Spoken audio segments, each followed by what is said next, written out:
So hello everyone, hope you are having a good time. आज है हमारा Honda CB350 series का brand new video, I mean third service. So मुझे गाड़ी लेके मोर देन 1 ईयर हो गया। 1 जून को गाड़ी ली थी मुझे और अभी सितंबर चल रहा है, राइट।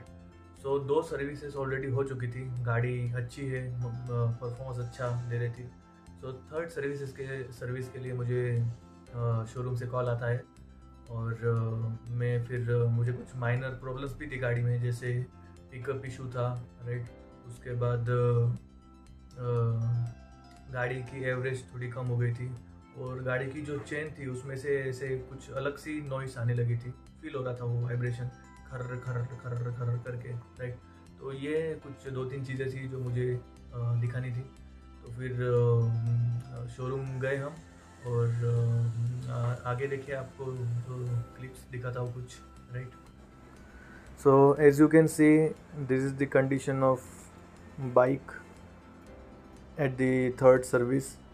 गाड़ी का मेरा कुछ ज़्यादा यूज़ नहीं है, मैं सिर्फ ओकेशनली गाड़ी बाहर निकालता हूँ और अभी तक गाड़ी सिर्फ बिलो 5000 ही चली है। सो थर्ड सर्विसिंग को आते टाइम एटलीस्ट 10,000 किलोमीटर गाड़ी चलनी चाहिए, लेकिन मेरा उतना कंप्लीट नहीं हुआ था। सेकेंड सर्विसिंग को भी उतना कंप्लीट नहीं हुआ था। तो उन्होंने मुझे क्या सजेस्ट किया शोरूम वालों ने कि आप एक काम करिए, गाड़ी की सर्विसिंग कर लीजिए, बट जो इंजन ऑयल है वो आप जब रिक्वायरमेंट किलोमीटर्स कंप्लीट हो जाएंगे तब आप लेके आइए, आपको हम चेंज करवा के देंगे। तो सेकेंड सर्विसिंग में वैसा हुआ, थर्ड सर्विसिंग में भी वैसा ही हुआ। तो उन्होंने मुझे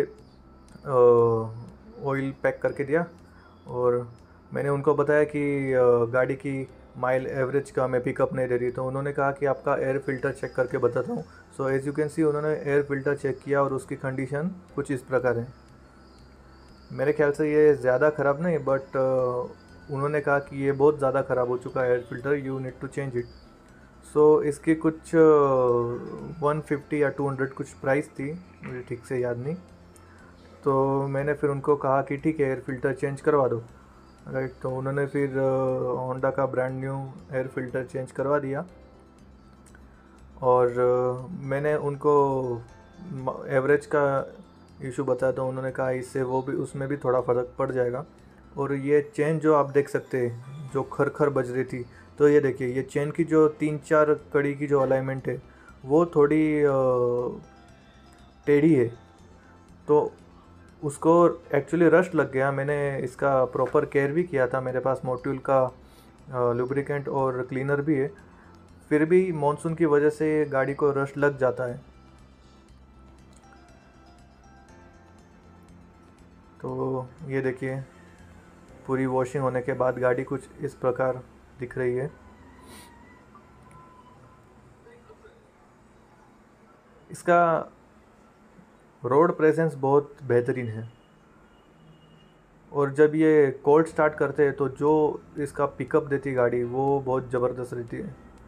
लेकिन जैसे ही इसका RPM नॉर्मल होता है, सो इसमें थोड़ा पिकअप स्लो हो जाता है, वो एक है, फिर इसको आराम से चलाना पड़ता है, राइट। सो मैं आपको बताऊंगा कि चेन को लेकर कि उसका उन्होंने क्या मुझे आंसर किया। बने रहिए।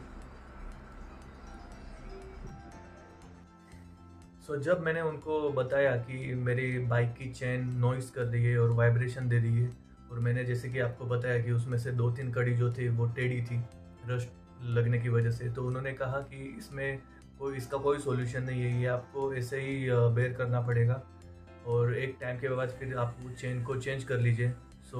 मैं थोड़ा मतलब आई वॉज क्वेश्चन कि ऐसा कैसे हो सकता है, इतनी अच्छी हमने सुपर बाइक ली है और उसमें अभी मतलब 1 साल में ही अभी उसमें चेन का इशू होने लगा।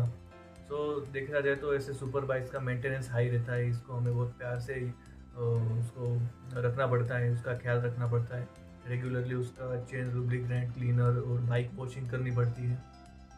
तो उसके बाद फिर घर आते टाइम मैंने मोट्यूल का क्लीनर और क्लींजर फिर से लिया और घर आके मैंने फिर से चेन लुब्रिकेंट किया, क्लीनर किया, राइट। उसका भी मैंने वीडियो डाला है, आप मेरे पेज पे शॉर्ट में चेक कर सकते हो। आने वाली वीडियो में मैं आपको अच्छे से गाइड करूँगा कि जो ब्रांड के क्लीनर और लुब्रिकेंट आते, सो उसको आप कैसे रिप्लेस कर सकते हैं आपके घर में जो अवेलेबल चीज़ें हैं उनसे चेन क्लीन करने के लिए। सो आने वाले वीडियो में बने रहिए। तब तक के लिए धन्यवाद।